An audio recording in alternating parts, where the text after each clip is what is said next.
вохӯрии дастаҳои парвози фурудгоҳи байналмилалии Хуҷанд ва Регар Тадази Турсунзода дар даври сеюми Лигаи олии кишвар дар варзишгоҳи бисолагии истиқлолияти Тоҷикистон воқеъ дар шаҳри Хуҷанди вилояти Суғд баргузор шуд. Дар нимаи аввали бозӣ кушодани ҳисоб ба бозингарони ҳарду даста муяссар нагардид. 6 дақиқа баъд аз оғози қисми дуюми бозӣ меҳмонон бозингарони дастаи Регар Тадаз ба кушодани ҳисоб мушарраф шуданд. туби ягонаи вохӯриро Нозим Бобоҷонов дар дақиқаи 51-уми дидор ва дарвозаи парвоз зад ва ғалабаи дастаашро таъмин кард.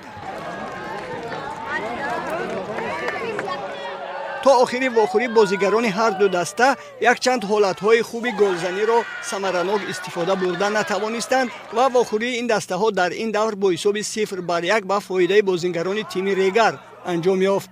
дербии Суғд дидори дастаҳои Хуҷанд ва Истаравшан низ дар ин давр дар ҳамин варзишгоҳ баргузор шуда бо пирӯзии дастаи Хуҷанд анҷом ёфт. барои тамошои ин вохӯрӣ беш аз 10 000 нафар мухлисони ҳарду даста ба варзишгоҳ омада тимҳои хешро ҳаводорӣ карданд. голи ягонаи вохӯриро Амирбек Файзиев дар дақиқаи 47-ум иштибоҳан ба дарвозаи худ зада пирӯзии дастаи Хуҷандро таъмин намуд.